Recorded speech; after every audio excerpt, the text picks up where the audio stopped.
a través del protocolo HTTP. Y habíamos también visto que otra es que siempre debe tener un recurso, es decir, cada recurso, que es como cada tabla, debe tener cuatro métodos, ¿sí? Entonces, el API RESTful debe tener un recurso y ese recurso debe tener cuatro métodos. ¿Cuáles son esos métodos? El get, el post, el put y el delete. Y cada uno cumple una función dentro, digamos, del API. Sí, había uno que era para listar, por ejemplo, información. Hay otro que era para borrar datos. Había otro que era para actualizar y otro que era para crear datos. Entonces, por ejemplo, también se había mostrado dos ejemplos y habíamos hablado sobre los diferentes tipos de tecnologías que podemos hacer un API. Habíamos hablado sobre crear un API en Express, crear un API en Flag con lenguaje de programación Python. Express es trabajando con JavaScript desde el lado de backend. Y habíamos hablado también de otro que es mucho más robusto a nivel empresarial, que era trabajar switchar, que era .NET, que digamos comparado con los otros dos anteriores, este es el más robusto a nivel empresarial.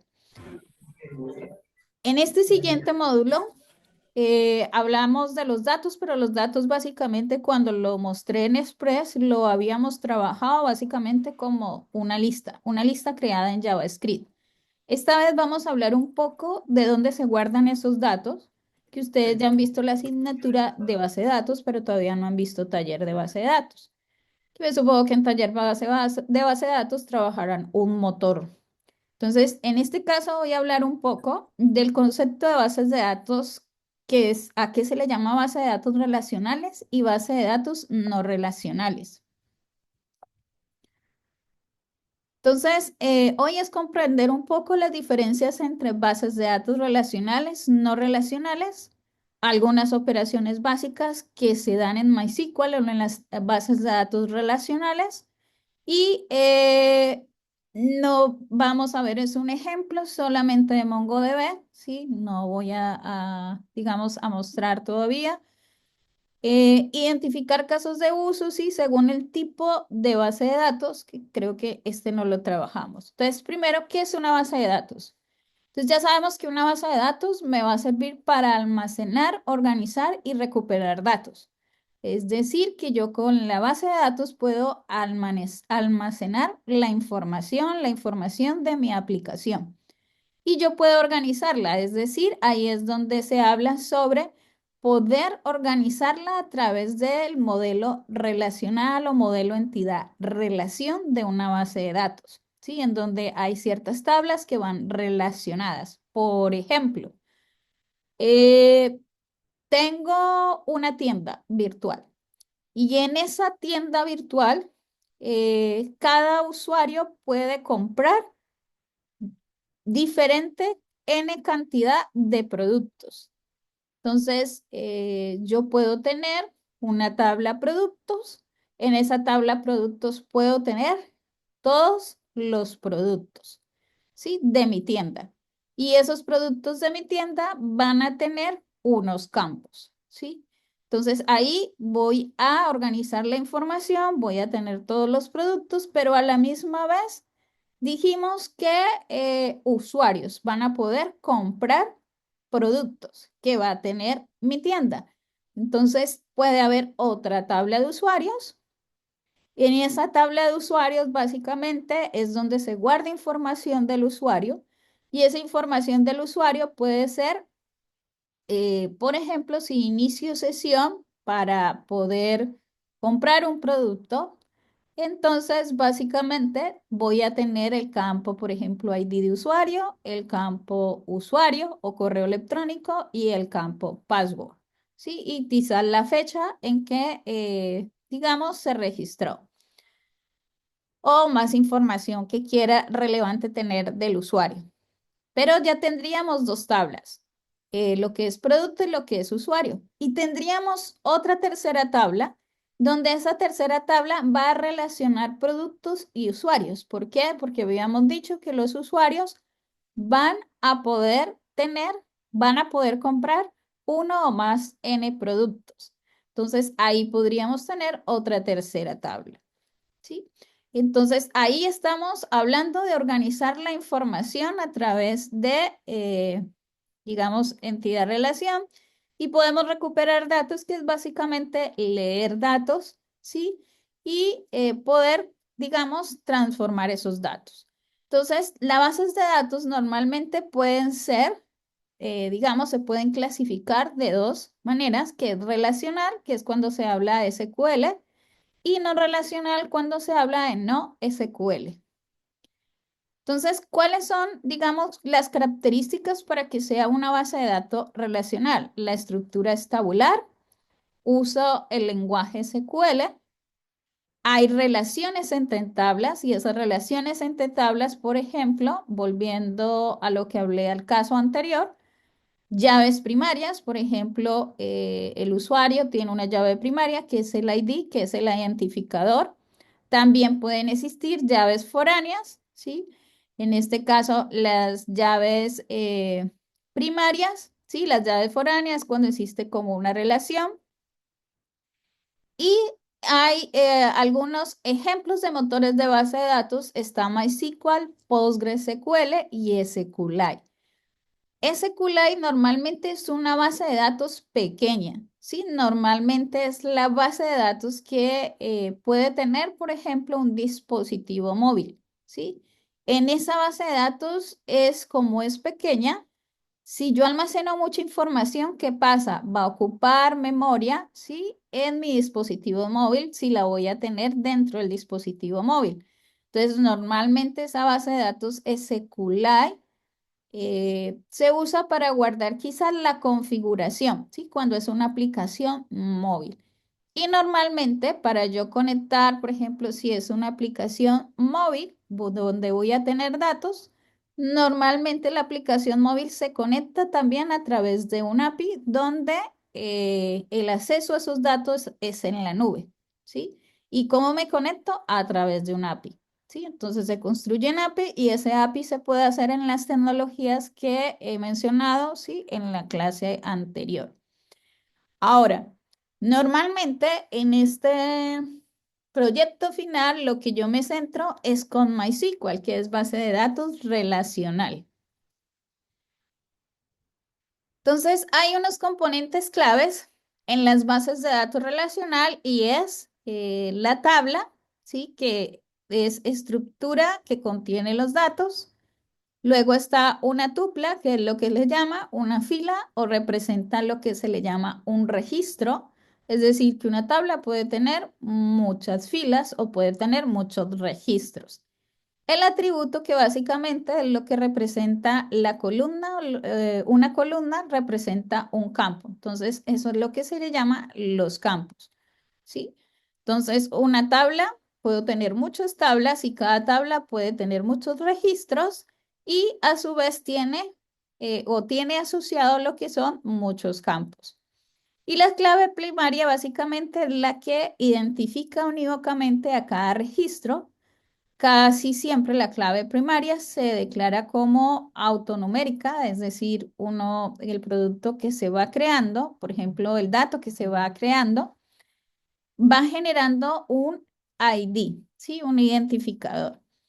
Y la clave foránea es la referencia a una clave primaria de otra clave, ¿sí? Es decir, cuando hay una relación entre dos tablas. Entonces, las operaciones básicas que se pueden dar en una base de datos relacional son el select, que es para consultar los datos, el inserinto, que básicamente es para insertar los datos, el update, que es para actualizar datos, y el delete es para eliminar datos. Entonces, normalmente esto es lo que se llama, digamos, el CRUD, CRUD, ¿sí? Donde el C representa al crear dato, el R representa al leer un dato, el U representa actualizar un dato y el D representa a eliminar un dato. Entonces, cuando se dice un CRUD, se le puede hacer a cada tabla, ¿sí? Entonces, esta es un query, ¿sí? Una consulta donde se llama select asterisco from usuario, ¿sí? Donde básicamente estoy representando, seleccióneme todos los registros de la tabla usuarios. Y este es insertar un dato en la tabla usuarios, ¿sí? Insert into usuarios, donde tienes tus campos, nombre y edad, y voy a insertar lo que son estos valores. Uno es de tipo string, por eso viene en comillas simples o en comillas dobles, puede venir, y este viene sin comillas porque es numérico. Otro ejemplo que puede darse creando, digamos, el lenguaje SQL. ¿Cuáles son lenguajes SQL? Las bases de datos que he mencionado que son bases de datos relacionales. En clase, weón. Entonces está el ejemplo, otro ejemplo en MySQL que es el create table usuarios. Entonces aquí que estoy diciéndole que está creando un primary key y que ese primary key va a autoincrementarse, ¿sí? Autoincrementarse. Y aquí le estoy diciendo que el siguiente, y es entero. ¿Esto qué quiere decir? Que cada vez que yo creo un dato, este ID, ¿sí? Se autoincrementa. El nombre, aquí estoy diciendo que es tipo string, pero tengo que definir el número de caracteres, ¿sí? Siempre se define el número de caracteres y este siguiente campo que le da es de tipo entero. El entero puede ser también tiny int, que es como un entero pequeño, que es básicamente se maneja como si fuera un booleano, 0 y 1. Ese es un tiny int. Y también existe el long, ¿sí? Que es básicamente un entero largo. El insert into usuarios, como habíamos dicho, este ya lo nombramos y este también lo habíamos mencionado, que es el select asterisco from usuarios. Entonces, ya digamos, hablamos un poco de MySQL, ¿sí? No voy a profundizar mucho, ¿sí? En, digamos, relaciones, eso lo vamos a ir viendo. Entonces, ¿qué necesitamos para trabajar una base de datos, por ejemplo, aquí, relacional con, teniéndola Ah, aquí, ya, ya, teniéndola en Express? Entonces, ahora voy a avanzar, voy a seguir con no relacionales y ahora muestro el de trabajar una base de datos relacional usando MySQL con Express. Entonces, hay otras características ya de las bases de datos, pero no relacionales. Entonces, no relacionales no se hablan de tablas, es decir, no se almacenan en tablas. Son básicamente lo que se llaman documentos, grafos o también pares clave-valor, ¿sí? Entonces, son estructuras más flexibles y no tienen un esquema fijo, ¿sí? Entonces, ejemplos de herramientas que usan bases de datos no relacionales, uno de los más conocidos es MongoDB, pero también está Redis y Cassandra, ¿sí? Y también cuando se trabajan ya por grafos, existe un API que está destinado a trabajar las bases que se trabajan, bases de datos a través de grafos, ¿sí? O sea, que este API realmente no es el API REST que estamos viendo, eh, no es muy adaptado para trabajar con grafos. Entonces, en este es un ejemplo de MongoDB. Si vemos, la estructura es igual a un JSON o como le dirían en Python, un diccionario, ¿sí? Entonces, aquí tenemos lo que habíamos dicho de pares clave valor, ¿sí? Entonces, tenemos aquí el nombre, tenemos aquí el valor, tenemos aquí, ¿sí? El nombre y el valor, o lo que le llaman clave valor, ¿sí? Entonces, la clave es nombre con el valor, la clave con el valor. Si lo transformamos en programación orientada a objetos, esto sería como un objeto, ¿sí? Que básicamente tiene unos campos, que serían nombre y edad, y cada campo viene acompañado con su valor. Entonces, entre SQL versus no SQL, ¿qué podríamos decir? Uno, que el modelo de SQL está basado en tablas. El modelo no SQL básicamente son documentos, documentos físicos o grafos. El esquema en SQL es fijo, mientras que en SQL dijimos que no había una estructura ya definida, fija, o sea que es flexible. Las consultas se deben usar el lenguaje SQL para realizar las consultas en bases de datos relacionales, mientras que en bases de datos no relacionales normalmente se hace o se usa un tipo JSON, ¿sí? La escalabilidad normalmente suele ser vertical, mientras que en NoSQL suele ser horizontal. De este tipo de escalabilidad, luego hablamos que esto se referencia mucho a la parte de hardware. ¿Cuándo usar cada tipo? Entonces, normalmente, cuando, por ejemplo, es una base de datos SQL, normalmente se puede usar en sistemas bancarios, en ERP o en gestión académica. Y cuando hablamos de NoSQL, algunos casos pueden ser para gran volúmenes de datos, redes sociales, ¿sí? Porque tienen un gran volúmenes de datos. La parte de IoT, Internet de las Cosas, ¿por qué? Porque maneja un gran volúmenes de datos. ¿Por qué un volúmenes de datos? Porque en tiempo real tengo que estar capturando cada N en un fragmento corto de tiempo información. Y eso, digamos, a la final va a resultar muchos datos, ¿sí? Que puedo almacenar en el día. Y normalmente aplicaciones en tiempo real. Entonces, como les decía, no hay una única mejor opción entre cuál base de datos usar. Ambos se pueden complementar, que quiere decir que yo en una aplicación puedo usar dos bases de datos y ahí luego hablamos de una arquitectura que se llama la arquitectura microservicios. ¿Y por qué se llama arquitectura microservicios? Porque yo puedo tener cada servicio en una tecnología diferente, sea un servicio para usar, por ejemplo, una base de datos relacional y otro servicio para usar una base de datos no relacional, ¿sí? Y puedo tener diferentes tipos de lenguajes, tecnologías, etcétera. ¿Por qué hacen eso independiente? Usan la arquitectura microservicios cuando la aplicación es demasiado grande. Entonces, si algo se cae, digamos, si un servicio se cae, no deja que se suspende toda mi aplicación. ¿Sí? Entonces, eso también ayuda mucho a la parte también de escalabilidad y protección. Dominar ambos modelos es clave para aplicaciones modernas, ¿sí? Que básicamente es lo que a veces suelen trabajar de esa manera. Entonces, vamos a mirar este ejemplo, no lo voy a hacer de cero, ya lo tengo hecho, ya lo subí en el repositorio. Entonces voy a mostrar la idea, ¿cuál es? Ya hemos visto y estamos trabajando ya con Node.js y básicamente necesitamos Node.js para trabajar y ya sabemos el instalador de paquetes. Entonces voy a abrir acá. Entonces ya sabemos también que para instalar el JSON normalmente debemos darle npm ini-y.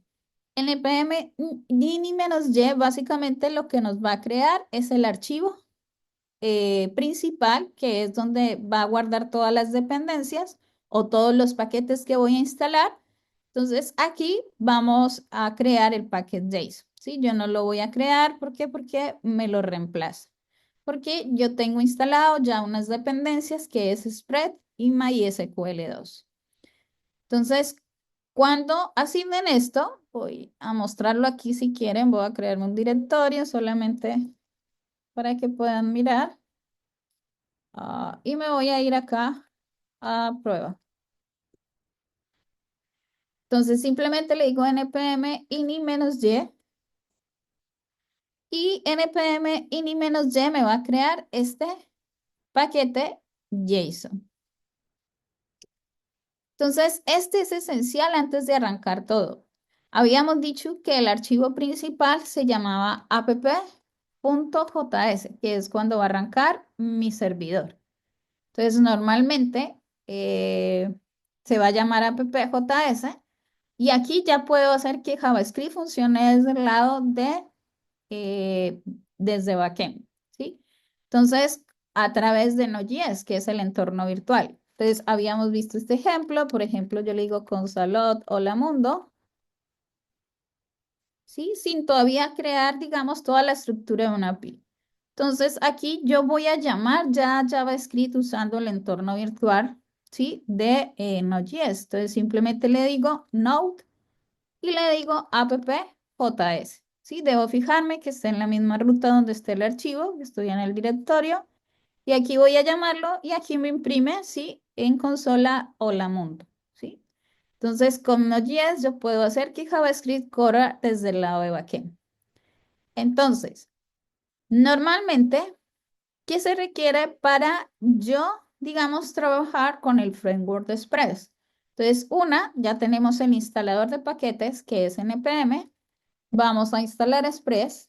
Cada vez que instalamos Express, esto lo habíamos hablado desde el lado de Ioni, se va a actualizar este paquete JSON y cuando se actualice, si vemos el lado de acá, ¿sí? Me ha dicho que se ha instalado una versión de Express. Esto es esencial tenerlo. Y vamos a decirle npm install y le vamos a instalar MySQL. ¿Dónde yo puedo saber todos los paquetes? Es decir, yo quiero saber qué paquetes yo puedo instalar o hay de Node.js. Entonces, hay una URL, eh, Node.js, Node.js no, perdón, npm.js, donde básicamente npm.js, donde es un portal donde se encuentran todos los paquetes, sí, que yo puedo hacer uso. Entonces, por ejemplo, quiero buscar el paquete de MySQL. No sé cómo se llama, quiero buscarlo. Entonces voy a buscarlo y él me va a buscar, ¿sí? Me va a decir que hay muchos otros paquetes de MySQL, ¿sí?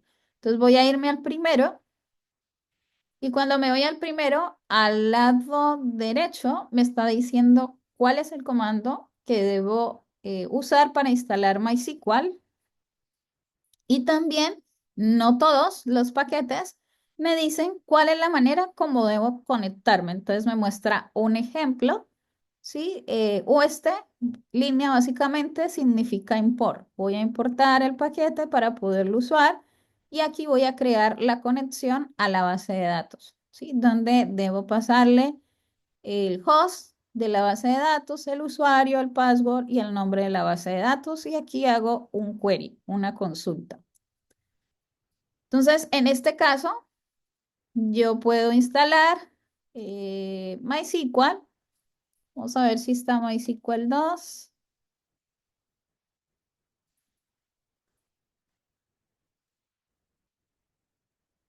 Había también otro de MySQL 2 que también han creado, si ven aquí, es lo mismo, ¿sí?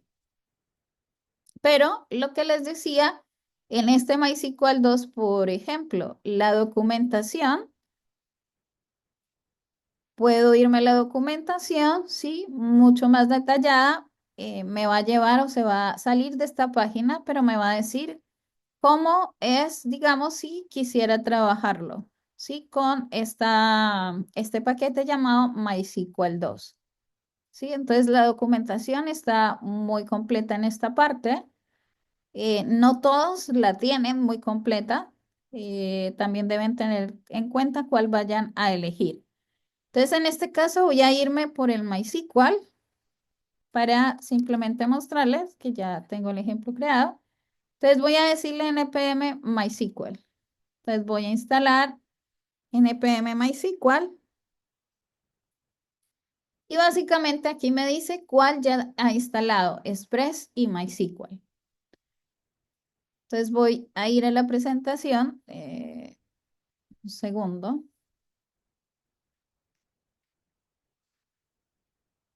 ¿Qué más requiero? Entonces ya vimos los paquetes y que requerimos para poder, digamos, comenzar a construir nuestro API usando MySQL. Pero necesitamos instalar MySQL.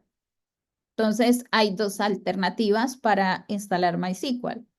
Uno es instalar MySQL, es decir, MySQL para Windows, que es un instalador,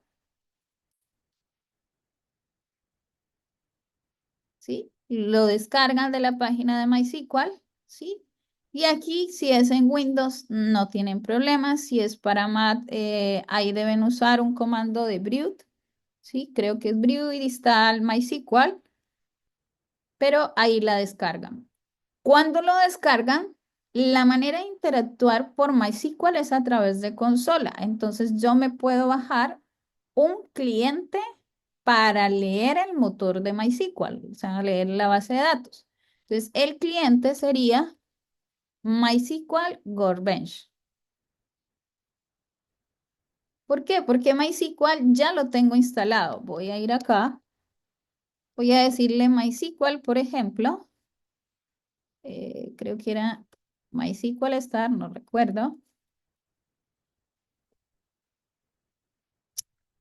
Bueno, ya no recuerdo el comando, pero normalmente si yo quiero trabajar realmente desde consola, lo puedo hacer.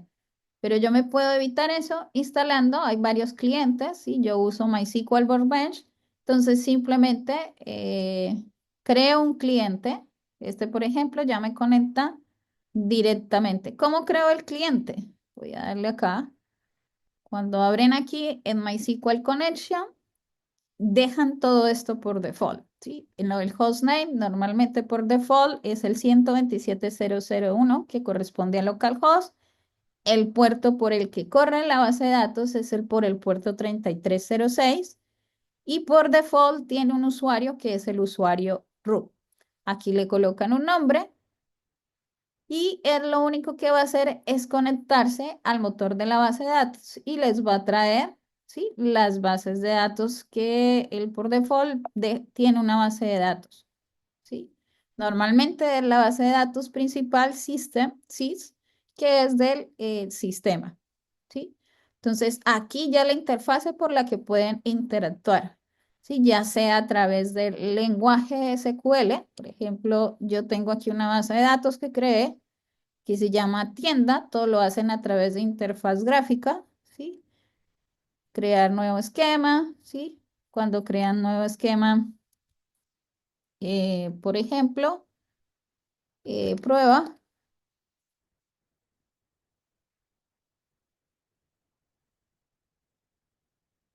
acá no veo, le dicen aplicar, acá básicamente le está diciendo para crear la base de datos y les crea lo que es la base de datos. Cierro esto. ¿Sí? Y aquí ya les comienza a crear, se van por la opción de tables, ¿sí? Crean una tabla, le dan clic derecho, ¿sí? Entonces aquí ya pueden crear de manera gráfica todo. Yo puedo hacer un drop para borrar la drop ahora, ¿sí? Para borrar la tabla. Y ya conservando esta de tienda, yo tengo acá ya una tabla simplemente de usuarios.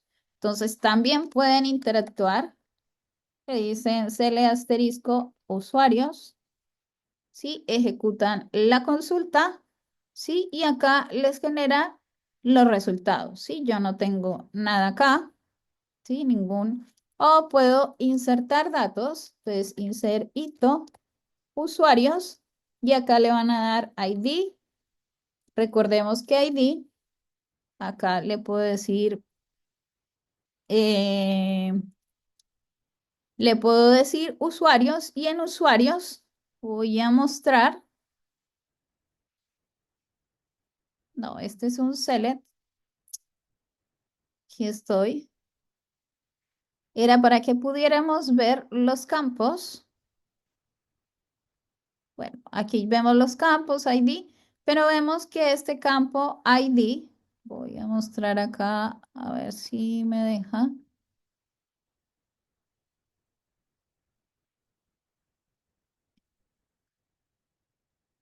Aquí. Entonces, aquí en estos me deja mirar un poco las columnas. Recordemos que las columnas lo que le llaman los campos y aquí vemos que este es ID Y vemos que el ID es primary key. Vemos que sí, es único. Y esta tabla sí pertenece a este usuario que se llama root. Y tengo, pues no tengo ningún privilegio configurado. Entonces, esa es una manera. Por ejemplo, puedo hacer una consulta, usuarios. No vamos a, a insertar el ID porque se genera de manera automática. Entonces, aquí es usuarios. Voy a colocar lo que es el nombre. Entonces, insertar nombre y le da. Y puedo generarlo en minúscula o en mayúscula, ¿sí? Cualquiera de las dos se admite. Puedo colocarle aquí el valor de esto ya es insertar los valores, entonces nombre viene en string, Pepito, y la edad viene en entero, ¿sí? Entonces aquí ejecuto y básicamente vamos a darle un select asterisco from usuarios. Y ahí vemos que insertó Pepito, ¿sí? Entonces es, digamos, yo puedo interactuar ya sea con lenguaje SQL, ¿sí? O también lo puedo hacer gráficamente, ¿sí? A través de esta grilla que vemos, yo puedo insertar un dato. Por ejemplo, Pepo, y puedo decirle la edad, pero aquí me deja de manera abierta, si esta no está configurada para que sea autoincrementa. Entonces aquí básicamente debo originarle el ID. Este campo yo lo puedo configurar también para que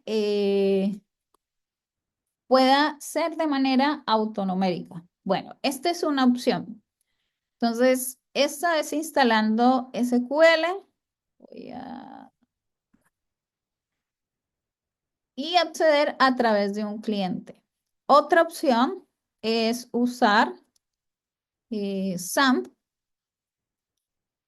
que SAMP básicamente es como una aplicación que simula un entorno como si fuera un servidor web. Entonces, SAMP ya trae por defecto lo que es MySQL, ¿sí? Que es el mismo MariaDB. Pero este es para trabajar lo que son con lenguaje PHP. Sí, es decir, hace como una virtualización, por ejemplo, de un servidor web como si fuera en Linux y tiene Apache. ¿Qué Apache? Luego vamos a ver, es una aplicación para que funcione un servidor como servidor web. ¿Sí? Y dentro ya tiene el motor MariaDB y también ya tiene para programarse, por ejemplo, con PHP. Entonces, SAM simplemente se instala dependiendo del sistema operativo. Él ya abriría, por ejemplo, aquí como es Mac, voy a activarlo.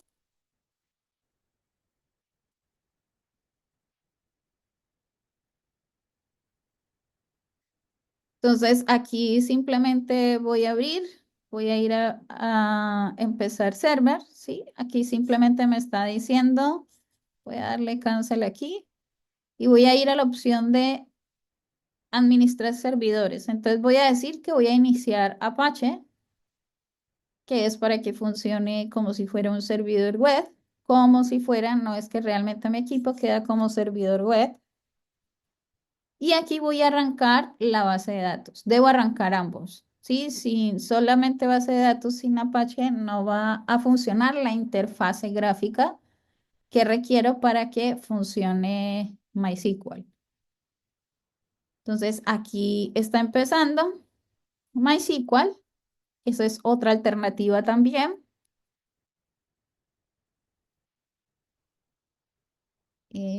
Miremos aquí, se está quedando. Está empezando. Ahí. ah, ya, creo que no arrancó porque debo parar el otro servicio de MySQL, Pero bueno, ¿cómo podría arrancar? Podría darle localhost, en este caso, y cuando le dé localhost ya queda por medio de Apache, como tengo SAN corriendo, entonces queda como si ya tuviera un servidor web, y puedo entrar a PHP que es la interfase gráfica, ¿sí? Acá no puedo porque no me quiso levantar la base de datos porque tengo el otro motor que ya instalé formal. Entonces, ahí deben tener cuidado en eso. No pueden instalar ambas, tienen que elegir una opción para poder, digamos, trabajar, ¿sí? Entonces, esta es una forma de que les quería mostrar. Bien. Entonces, ya volviendo acá, vuelvo a la presentación. Esto es para trabajar MySQL. ¿Qué también vamos a necesitar? Vamos a necesitar lo que es Postman o también Insomnia. ¿Esto es para qué? Lo habíamos nombrado. Normalmente lo necesitamos para probar el API. Entonces, alguna de las dos son admitibles. Entonces, aquí se puede trabajar lo que es Insomnia o Postman, cualquiera de las dos, para yo poder probar que el API está funcionando. Bien, sigo por acá. Y bueno, ya sabemos el editor de código.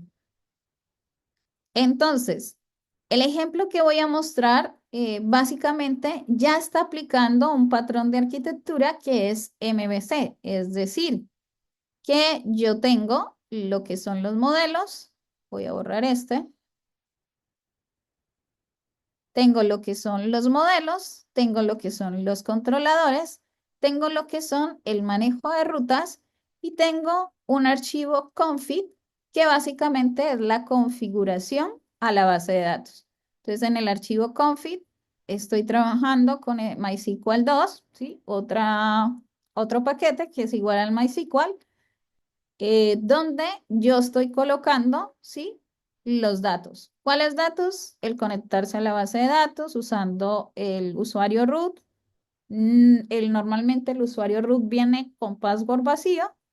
Eso luego en seguridad web vamos a ver cómo se puede modificar. La base de datos en la cual crea, que se llama tienda.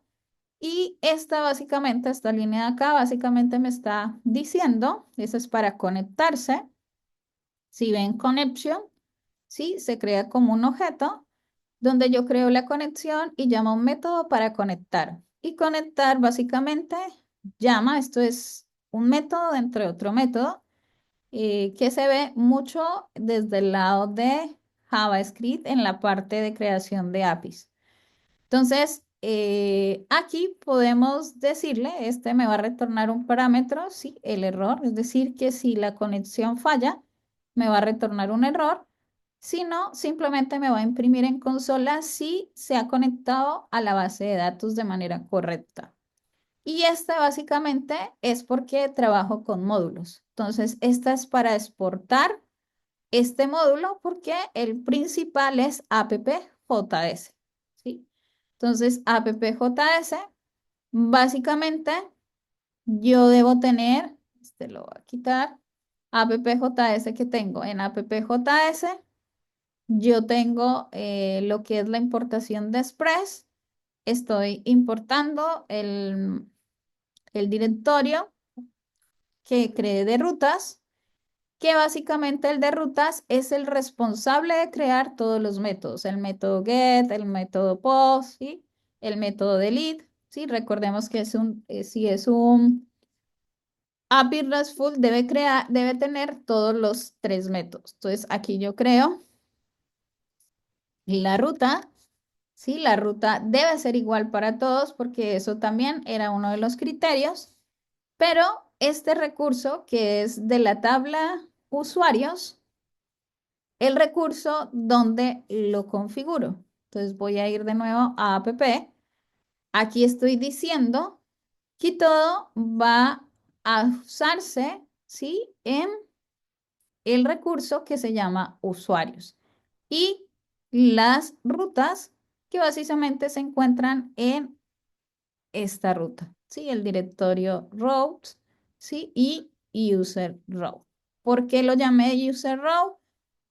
Porque se puede llamar user, pero es mejor llamarlo user, ¿sí? Mayúscula el segundo, si son dos palabras, la segunda palabra, el primer carácter debe ser en mayúscula, es como una nomenclatura, y básicamente estoy asegurándome, ¿sí? De que no vaya, eh, digamos, formar problemas si se usa solamente la palabra user para identificar que este es el user, pero de ruta. ¿Por qué? Porque voy a tener un user también de modelo y voy a tener un user también de controlador.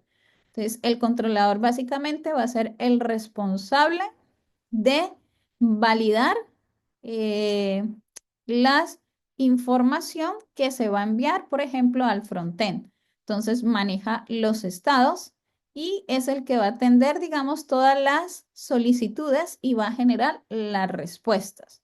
Entonces, podemos ver un res status 201 o un res status 500. Y dentro de la PPJS simplemente se va a ver lo que es la creación del servidor y ya aquí se va a configurar el uso del primer recurso, que es el recurso usuarios. Y usuarios en el modelo es donde básicamente va a venir todo lo que son los queries. Entonces, aquí está la consulta, que el get básicamente va a ejecutar el query select asterisco from usuarios y el segundo que básicamente va a insertar datos. Si ustedes ven, en la parte de arriba, ¿sí? Debe leer la configuración de la base de datos porque necesita primero conectarse a la base de datos, validar y luego ejecutar esta consulta o esta o varias. Y en el controlador, si ustedes ven, en esta parte, en el controlador, en las rutas, es donde yo llamo al controlador. Entonces, en las rutas, aquí yo configuro, ¿sí? Importo el módulo de controlador de usuarios y llamo a los métodos, ¿sí? Entonces, aquí estoy llamando a user control index, que básicamente es el que me va a devolver el get all, ¿sí? De todo lo que tiene el get all, voy a abrirlo acá el modelo, ¿sí? Que corresponde al select asterisco from usuarios. Y lo que es, volviendo acá al router, el user control.store, que es básicamente es el que va a llamar al modelo para crear el usuario. Entonces, aquí vemos el crear, ¿sí? Donde hace el insert. Ahora,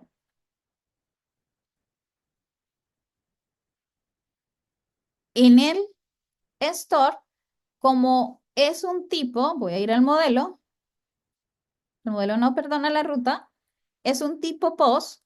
El tipo POST básicamente lo que hace es crear un nuevo dato. Ese nuevo dato que voy a crear, debo enviar los datos como si fueran desde el frontend. Entonces, por eso se utiliza en el controlador este red.body. ¿Sí? Porque el red.body debe tener una estructura. ¿Qué estructura? Pues los campos que va a tener, por ejemplo, la tabla usuarios, que va a ser nombre y edad. Entonces, este en el modelo, si vemos, debe ser de la misma forma como en el mismo orden que yo he creado los campos para que se puedan ingresar. Bien, entonces aquí, por ejemplo, ¿cómo hago para correrlo? Entonces voy a limpiar acá. Esto ya lo había borrado. Voy a cerrar acá porque eliminé este directorio.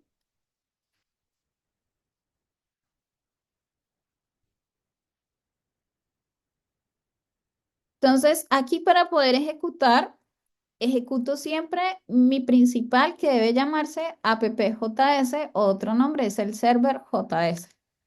Entonces, cuando lo ejecuto, ¿qué me dice? Me dice, ya inició el servidor y a la misma vez me confirmó que se pudo conectar a la base de datos. Que recordemos que este mensaje se encontraba dentro del directorio config, que lo vemos acá. ¿Sí? Voy a seguir con la presentación. Entonces, se van a implementar en el ejemplo que mostré las rutas API para insertar y consultar datos, que solamente fueron dos, y la arquitectura MVC que se va a implementar tiene la siguiente orden de carpetas. Modelos, que es básicamente la lógica de la base de datos donde vimos todas las consultas o las dos consultas, el CLL y el insert. Los controladores son los que se van a dedicar a la lógica de negocio. Los routers es la definición de las rutas y el AppJS básicamente es la configuración principal. Entonces ya hablamos sobre este primero, ¿sí? Que es básicamente donde se hace la conexión a la base de datos y se crea como un módulo. Y luego en User Modelos se hace el llamado al módulo de la base de datos. Por eso se utiliza module.export para poder ser llamado. ¿Sí? Si yo no utilizo módulo export, yo no puedo llamarlo en otro archivo JS. ¿Sí? Entonces aquí se crea la estructura, digamos, del modelo, que es el getAll y el create. Que básicamente esto es una función tipo flecha. Y esta función tipo flecha me debe retornar el resultado que son los datos, ¿sí? Me va a devolver los datos. Y este que vimos es el controlador, donde la ruta se definen los dos métodos. Y en el AppJS fue el que ya hablamos. Entonces, estos ya son los comandos para crear los usuarios. Ahora, yo puedo realizar pruebas en Postman. Entonces, para realizar pruebas, por ejemplo, en Postmates o en Insomnia, como mostré, yo puedo, por ejemplo, aquí ya está corriendo. Entonces, puedo abrir Insomnia y puedo decirle aquí, puede ser 127.0.0.1, que es el mismo localhost. Y aquí voy a cambiar el puerto porque es el puerto 3000 y voy a ejecutar el método get. Entonces, voy a ejecutarlo. Pero hay que recordar que se encuentra dentro de una ruta que es usuarios, ¿sí? Que fue la que creamos. Esa donde se encuentra, recordemos que usuarios está aquí definida, ¿sí? Donde todos los métodos get y post que tiene user router, ¿sí? Van a encontrarse en esta ruta usuarios. Entonces, este es un API REST, todavía no es un RESTful. Para llamarse un RESTful tendríamos que crear tanto el delete como el put, que es para actualizar, ¿sí? Eso es lo que haría falta para volverse una RESTful. Entonces, aquí vemos y listamos lo que es usuarios, vemos los datos, ¿sí? Que estos fueron los datos que les mostré usando MySQL Workbench como cliente, ¿sí? Donde insertamos dos registros. Ahora, si queremos hacer un post, que el post es para crear un dato, es la misma ruta, solamente que cambia el método y vamos a enviar datos. ¿Eso qué es? Vamos a simular como si desde el frontend estuviéramos enviando datos. Entonces vamos al pestaña que dice body y en body vamos a enviarle la siguiente estructura, que es la que aparece aquí, nombre y edad. Entonces vamos a decirle nombre y vamos a decirle edad. Entonces, ¿esto qué sucede? Esto es como lo que va a recibir, él asume, es decir, las pruebas que yo estoy haciendo acá es que mi backend ya está apto. Mi backend recibe de manera correcta con esta estructura, con estos datos y funciona bien. Es decir, que el frontend se debe poner de acuerdo con el backend, ¿sí? Para enviar los datos de la misma estructura. Entonces, aquí que ya tengo nombre y edad. El ID quizás debo adicionarlo porque yo no lo coloqué autoincrementador. Entonces vamos a adicionarlo y le digo enviar. Entonces cuando le digo enviar, si ven, él cambia este estatus por 201. ¿Dónde se encuentra este estatus? Recordemos que en controlador, y eso lo hablamos también en las clases pasadas, que es importante en la respuesta enviar el código. Hay unos códigos para saber el estado de esa solicitud, pero esos estados no se guardan, ¿sí? Que no se guardan en memoria. Entonces, ese estado de esa solicitud, normalmente cuando se crea un nuevo dato, es el 201. Y este red status 500 básicamente porque ocurrió un error, ¿sí? Entonces, estas validaciones son muy importantes. ¿Por qué?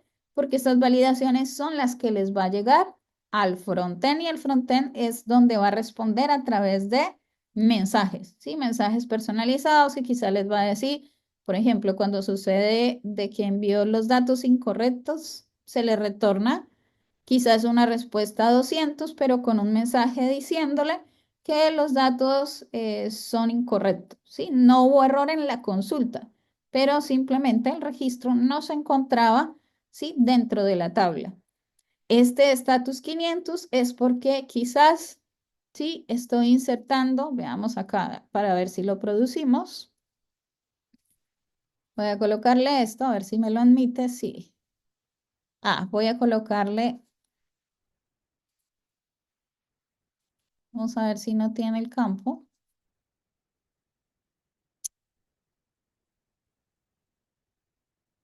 Aquí. Entonces, aquí, si ustedes ven, ¿sí? Porque no coloqué bajo el formato que es, se produjo un error 500.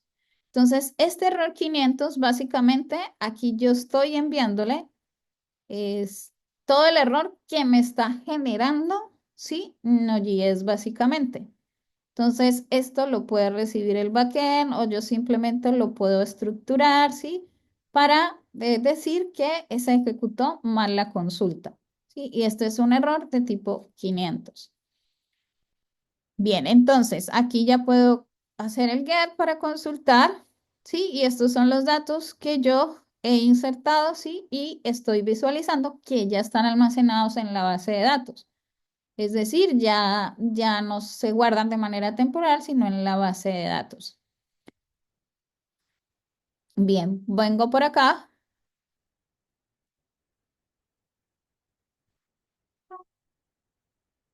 Entonces, para el post necesitamos tanto la ruta como el JSON.body, que fue el que les mostré, la estructura. Eso siempre lo vamos a necesitar, este JSON.body, tanto para datos que yo quiera modificar, ¿sí? Como el put, o para también el post, ¿sí? En ese caso.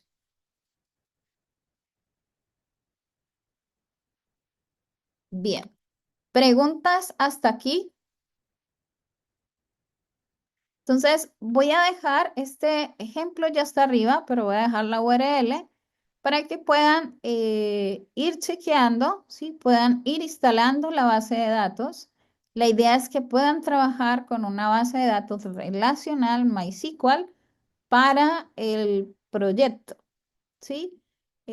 ¿Por qué? Porque ustedes ya han visto bases de datos, en base de datos han visto ya los modelos entidad-relación, entonces ya pueden, digamos, de una u otra manera hacer, digamos, la parte relacional de las tablas, ¿sí? Entonces, no relacional, digamos, que luego mostraré el viernes un ejemplo, se los subo, pero se los muestro, ¿sí? Porque eh, que yo también puedo tener otro motor de base de datos no relacional que es el MongoDB Compass. Sí, que este es para base de datos no relacional. Entonces, el MongoDB Compass, normalmente el MongoDB Compass existe también para colocar la base de datos en la nube. Y esa manera de documentos, ¿sí? Yo aquí, por ejemplo, creo que estos ya están inhabilitados, ¿sí? Uno puede crear un clúster. Sí, este clúster, no, el clúster ya está inactivo, entonces luego se los muestro, sí, porque este ya está, bueno, este está habilitado, pero no tengo ninguna base de datos pero este es el local, no está el que tengo en la nube. Entonces, para luego poderles mostrar. Está también Firebase, pero Firebase ofrece varios servicios. Una es la base de datos y el otro servicio que ofrece es de autenticación. ¿Sí? Y ese nosotros lo vamos a hacer desde cero. Es más seguro. ¿Sí? Normalmente Firebase lo puedes hacer, pero debes dejar tu tarjeta de crédito. ¿Sí? Es decir, puede ser vulnerable porque él ya se está encargando de todo el sistema de autorización. ¿Sí? Entonces ahí hay que evaluar esa parte de cuál es más conveniente, porque tú, digamos, cuando haces la autorización con el Firebase, todo el sistema de login, no tienes información del usuario. Básicamente la información queda desde el lado del servicio que está prestando Firebase. Entonces todo depende de qué es lo que desee sea. Bien, entonces el día de hoy dejo por aquí. Y la otra es que quería comentarles que de acuerdo a lo que se habló, por ahora las clases se realizarán esta semana de manera remota y los controles de igual manera se realizarán de manera remota. Pero yo les escribiré un correo para así informarles. Entonces posiblemente el control del viernes también sea de manera remota. Bien, eso sería todo por hoy. No sé si tengan preguntas. Un segundo, voy a detener la grabación.